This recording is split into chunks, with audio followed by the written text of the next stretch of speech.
Kung Davao City pinag-uusapan natin, sino ba ang mayor ng Davao City? Hindi ba yung anak niya? Si Mayor Baste Duterte. So ang ibig bang sabihin nun, napaka-inefficient ng anak niya? Makakasama natin si Palace Press Officer at PCO Undersecretary Attorney Claire Castro para magbigay linaw kaugnay sa mga aligasyon sa gold reserves. Yusek Castro?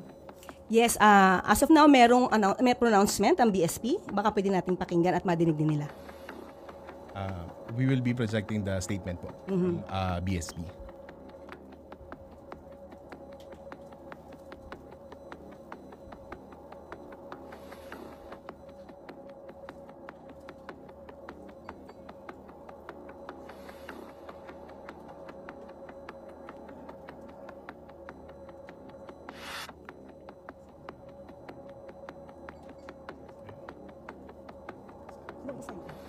Okay. This is the statement of BSP. The country's gross international reserves, or GIR, including gold, are held and managed solely by the BSP for the foreign exchange requirements of the country.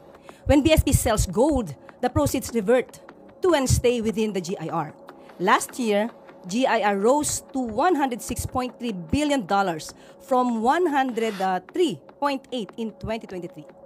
Similar to other central banks, BSP maintains a portion of its reserves in gold as part of the country's GIR, mostly to hedge against offset movements in the market price of other assets.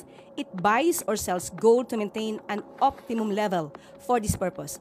Not too big, not too small. Gold prices tend to move in the opposite direction of other assets. Therefore, central banks hold some gold as a hedge against huge declines in other assets in the reserves.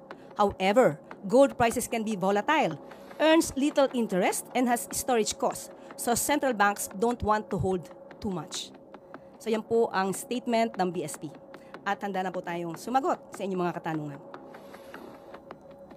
We're now opening floors for questions from our Malacanang media friends. First question, Maricel Halili, News 5.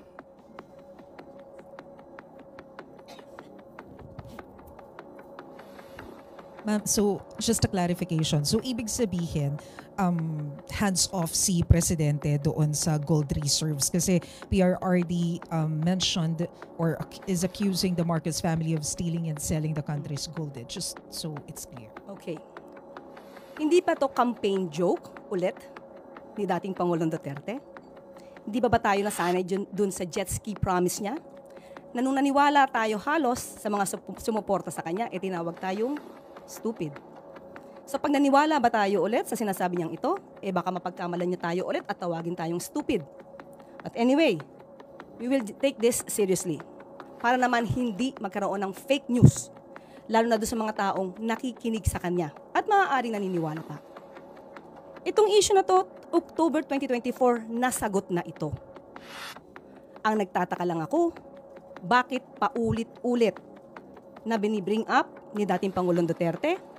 Wala ba siya mga economic experts na magsasabi sa kanya kung ano ba talaga ang regular activities ng BSP? Ayon sa BSP, ang pagbebenta ng gold is just a regular activity. How? Why? To pump up the economy. Even at the time of former President Duterte, trabaho na ito ng BSP. Hindi niya ba alam iyon? Okay, now, sinabi nga dito, ang pagbebenta ng gold, kung mataas ang presyo, dapat ibenta. Sinabi din ng BSP, hindi pwede silang mag-hold that much of a gold. Okay, now, ang nagtataka lang tayo, bakit hindi ito alam ng dating Pangulo?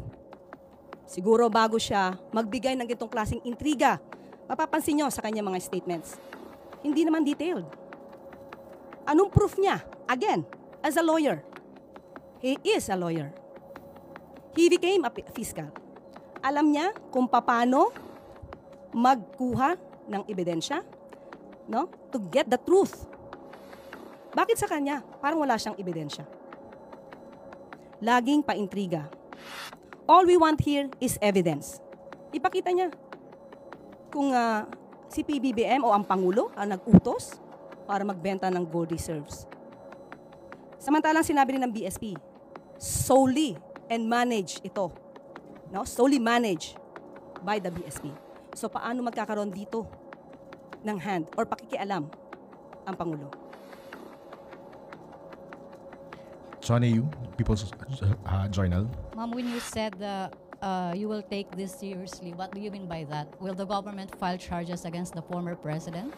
Hindi naman po. Sasagutin lang namin yung mga joke na lagi niya sinasabi. Since tayo ay sumasagot dito ng seryoso, baka sa susunod sasabihin na naman ng mga supporters niya, hindi niyo na naman kilala si dating Pangulong Duterte. Puro joke yan.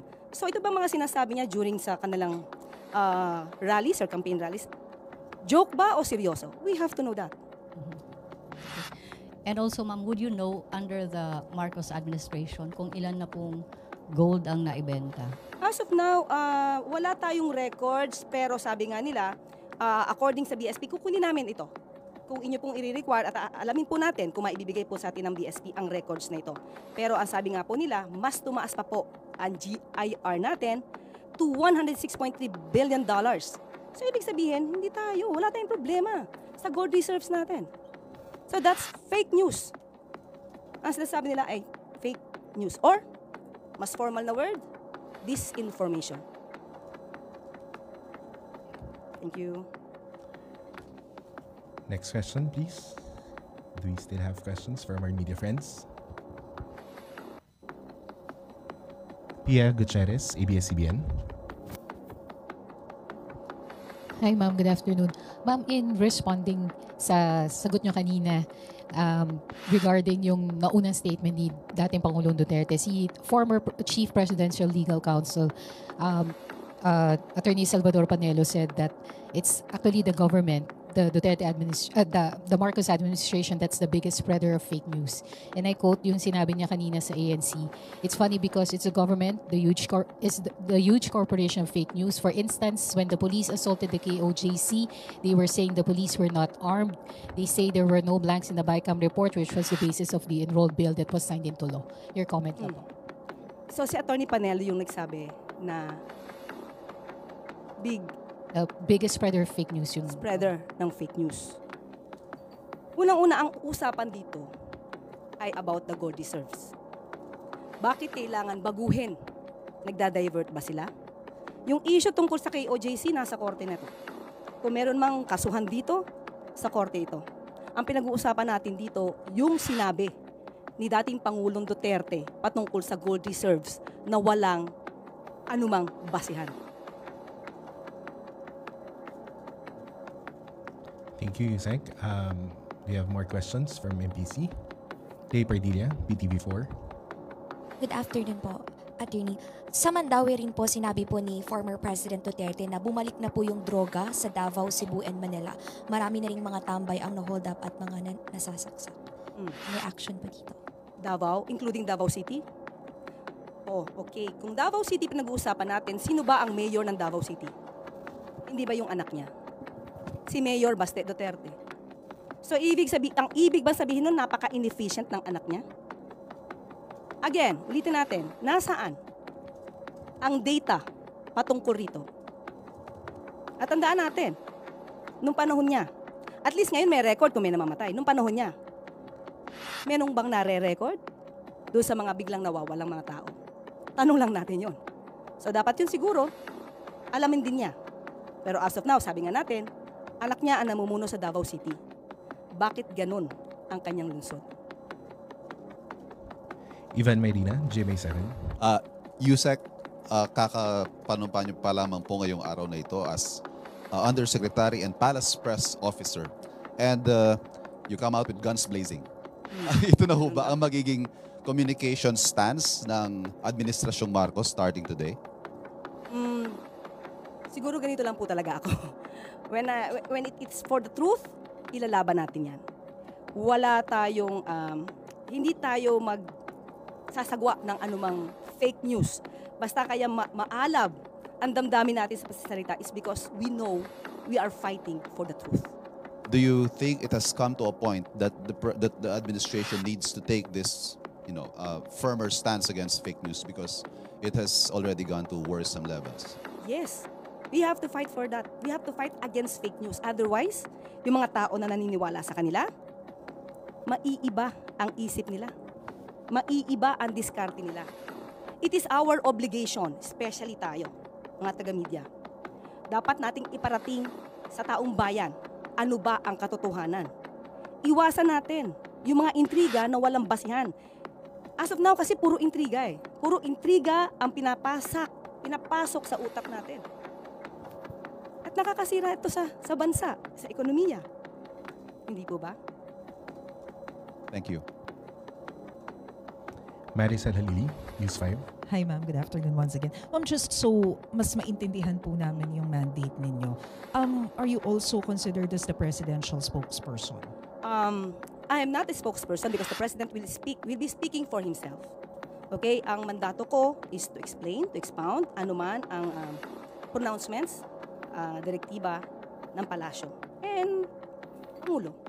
But I will not consider myself as a spokesperson. Ano po ba ang difference ng press officer sa spokesperson and press briefer? Okay. May mga pagkakataon po kasi na kapag magkakaroon po kasi, if I'm not mistaken, magkakaroon mismo ang Pangulo ng once a month na press con.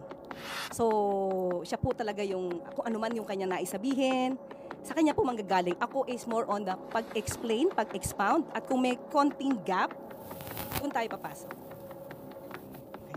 Ma'am, sorry, but of course, whatever you tell us in press briefings would have to have the authority of the president. Of course. Yes, sir. Thank you.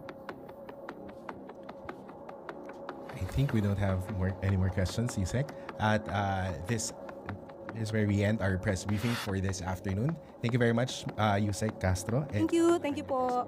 Good afternoon. First day talaga.